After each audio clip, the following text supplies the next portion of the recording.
সুপ্রিয় দর্শক, এই মুহূর্তের সবথেকে বড় খবর। দর্শক, আপনারা সকলেই জানেন আর.জি. কর কাণ্ডে মহিলা চিকিৎসকের মৃত্যুর ঘটনায় রাজ্য রাজনীতি একেবারে তোলপাড়। আর এই ঘটনার একেবারে গোপন সিসিটিভি ফুটেজ এতদিনে হাতে এলো কেন্দ্রীয় তদন্তকারী সংস্থার সিবিআই আধিকারিকদের হাতে। আর এখানেই কিন্তু মেন কালপিট ধরা পড়ল। এই সিসিটিভি ফুটেজে যা তথ্য উঠে এসেছে বা দেখা যাচ্ছে তা কিন্তু একেবারে হাড় হিম করা ঘটনা। কি তথ্য উঠে এসেছে দেখাবো আজকের এই প্রতিবেদনে আপনাদেরকে। দর্শক, খুবই গুরুত্বপূর্ণ প্রতিবেদন, আপনাদের সকলকে শেষ পর্যন্ত দেখার অনুরোধ রইল। দর্শক, আপনারা সকলেই জানেন আর.জি. কর কাণ্ডে এই মহিলা চিকিৎসকের মৃত্যুর ঘটনায় গোটা দেশ জুড়ে চলছে তীব্র আন্দোলন। এমনকি শুধু দেশেই নয়, এই মহিলা চিকিৎসকের মৃত্যুর ঘটনা নিয়ে গোটা বিশ্বে আন্দোলন চলছে। একাধিক রাজনৈতিক সভামঞ্চ থেকে শুরু করে শিক্ষা প্রতিষ্ঠান, সমস্ত জায়গা থেকে মুখ্যমন্ত্রী মমতা ব্যানার্জির পদত্যাগের দাবি উঠে গিয়েছে। কারণ তিনি স্বাস্থ্যমন্ত্রী এবং স্বরাষ্ট্রমন্ত্রী। দর্শক, প্রথম থেকেই অনেকেই অভিযোগ করছিল যে কলকাতা পুলিশ তথ্য প্রমাণ লোপাট করছে। এই অভিযোগ কিন্তু অনেকেই করে আসছিল। যদিও এটা অভিযোগ, তারপরই জানেন কলকাতা পুলিশের তদন্ত নিয়ে তীব্র ক্ষোভ প্রকাশ করেন কলকাতা হাইকোর্টের প্রধান বিচারপতি টি.এস. শিবাজ্ঞানাম এবং তদন্তভার কেন্দ্রীয় তদন্তকারী সংস্থা সিবিআইয়ের হাতে তুলে দেয়।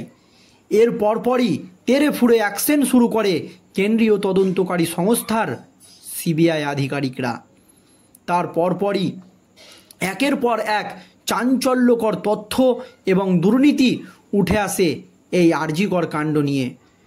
আর.জি. করের প্রাক্তন অধ্যক্ষ সন্দীপ ঘোষকে জেরা করায় একাধিক অসঙ্গতি মিলেছে। এর পরপরই আর.জি. কর কাণ্ডে মুখ খুলেই বিস্ফোরক মন্তব্য করেন আর.জি. কর কাণ্ডের মূল অভিযুক্ত সঞ্জয় রায়। যদিও মৃতার মা প্রথম থেকেই দাবি করে আসছিল এই সঞ্জয় রায় আসল দোষী নয়,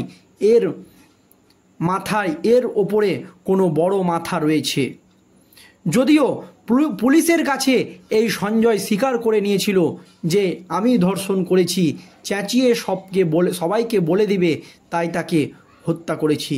কিন্তু পরে কেন্দ্রীয় তদন্তকারী সংস্থার সিবিআই আধিকারিকরা এই সঞ্জয় রায়কে জেরা করলে সে জানায় সে ঘটনাস্থলে পৌঁছানোর আগেই সব কাজ হয়ে গিয়েছে, তিনি ধর্ষণ করেননি। সিবিআইয়ের কাছে একরকম তথ্য বা একরকম স্বীকারোক্তি দিয়েছে এবং কেন্দ্রীয় তদন্তকারী সংস্থার যারা আধিকারিক তাদেরকে একেবারে যে তথ্য দিয়েছে তার থেকে অন্য রকম তথ্য কিন্তু পুলিশকে দিয়েছে। মানে এক একজনের কাছে এক এক রকম মন্তব্য করেছে এই সঞ্জয় রায় এবং বিভ্রান্ত করার চেষ্টা করছে। কিন্তু নাছোড়বান্দা কেন্দ্রীয় তদন্তকারী সংস্থার আধিকারিকরা এই আবহে তাকে পলিক্যাব এ বসার যে তোড়জোড় তা কিন্তু শুরু করে দিয়েছে কেন্দ্রীয় তদন্তকারী সংস্থার আধিকারিকরা। তার পরপরই সিবিআইয়ের হাতে উঠে এলো ঘটনার আগের রাতের সিসিটিভি ফুটেজ। কি উঠে এসেছে সেই সিসিটিভি ফুটেজে দেখলে আপনাদের হাড় হিম হয়ে যাবে বা হাড় হিম করা তথ্য। কি তথ্য উঠে এসেছে দেখুন দর্শক। আর.জি. কর মেডিকেল কলেজ ও হাসপাতালের প্রশিক্ষণরত মহিলা চিকিৎসক তিলোত্তমা খাতুনের ধর্ষণ ও হত্যা মামলার তদন্তে উঠে এলো এক ভয়ানক সিসিটিভি ফুটেজ। সিসিটিভি ফুটেজ দেখে রাজ্যবাসী একেবারে তাজ্জব হয়ে গেছে। ফুটেজে দেখা যাচ্ছে হত্যার কয়েক ঘন্টা আগে অভিযুক্ত সিভিক ভলেন্টিয়ার তিলোত্তমার ওপর বা যে নির্যাতিতা তার উপর বাঘের মতো নজর রেখেছিল। মানে একটি বাঘ একটি শিকারকে ধরতে গেলে যে ধরনের নজর রাখে সেই রকম নজর রেখেছিল। সিসিটিভি ফুটেজে অভিযুক্তর ভয়ে মুখে নির্যাতিতার দিকে তাকানোর দৃশ্য দেখে তদন্তকারীরা আঁতকে উঠছে। যেভাবে তিনি এই নির্যাতিতা মহিলার দিকে তাকাচ্ছিল তদন্তকারী অফিসাররা সেটা দেখে প্রথমে কিন্তু আঁতকে উঠেছে।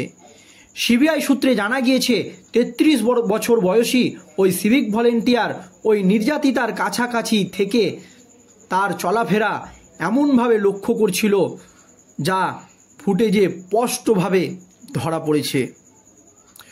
অভিযোগের ভিত্তিতে অভিযুক্ত সিভিক ভলেন্টিয়ার ৮ই আগস্ট এই নির্যাতিতার ওপর নজর রাখছিল এবং পরে সেই আক্রমণ চালায়।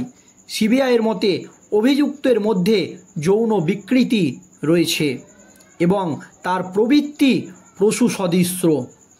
এই ঘটনায় পুরো দেশকে স্তম্ভিত এবং ক্ষুব্ধ করেছে এবং অভিযুক্তের মধ্যে কোনো ধরনের অনুশোচনা দেখা যায়নি। এত বড় একটা কাজ করার পরেও এই অভিযুক্তের মনে কোনো রকমের অনুশোচনা দেখা যায়নি। তবে এই ভয়াবহ ঘটনার প্রেক্ষিতে সুপ্রিম কোর্ট একটি স্বতঃপ্রণোদিত মামলা গ্রহণ করেছে এবং চিকিৎসক ও চিকিৎসা কর্মীদের নিরাপত্তা নিশ্চিত করার জন্য নির্দেশ দিয়েছে। এই সংক্রান্ত একটি জাতীয় টাস্ক ফোর্সও গঠন করা হয়েছে। আদালত নিশ্চিত করেছে যে আন্দোলনরত চিকিৎসকদের বিরুদ্ধে কোনো প্রতিকূল ব্যবস্থা গ্রহণ করা হবে না। এর ফলস্বরূপ দিল্লির all India institute of medical science এর ডাক্তাররা তাদের 11 দিনের ধর্মঘট শেষ করেছে এবং কাজ পুনরায় শুরু করেছে।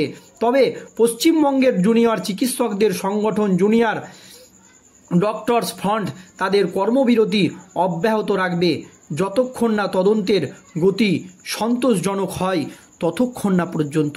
তবে এই আরজি করের নির্যাতিতা মহিলার সঙ্গে কেন এই ধরনের কাজ করলেন সিভিক ভলেন্টিয়ার, তা নিয়ে কিন্তু একটি বড় প্রশ্ন উঠে গিয়েছে। দর্শক, আপনারা সকলেই জানেন এই আরজি কর কাণ্ডে কিন্তু একাধিক বড় বড় দুর্নীতি ধরা পড়েছে।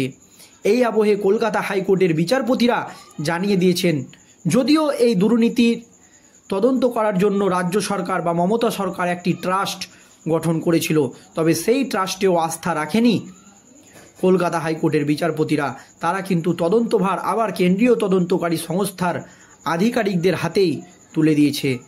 আর এই দুর্নীতির কথাই কি জানতে পেরেছিল আরজি করের নির্যাতিতা মহিলা, বা বড়সড় দুর্নীতির কথা কি তিনি জেনে গিয়েছিল?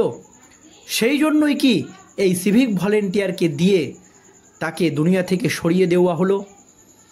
এই রকমও প্রশ্ন কিন্তু দর্শক উঠে যাচ্ছে। এই নিয়ে আপনাদের মতামত কি অবশ্যই ভিডিওর কমেন্ট বক্সে জানাবেন যে এই দুর্নীতি ঢাকতেই কি তিলোত্তমাকে সরিয়ে দেওয়া হলো? দর্শক, আপনাদের মতামত অবশ্যই কমেন্টে জানাবেন। ধন্যবাদ।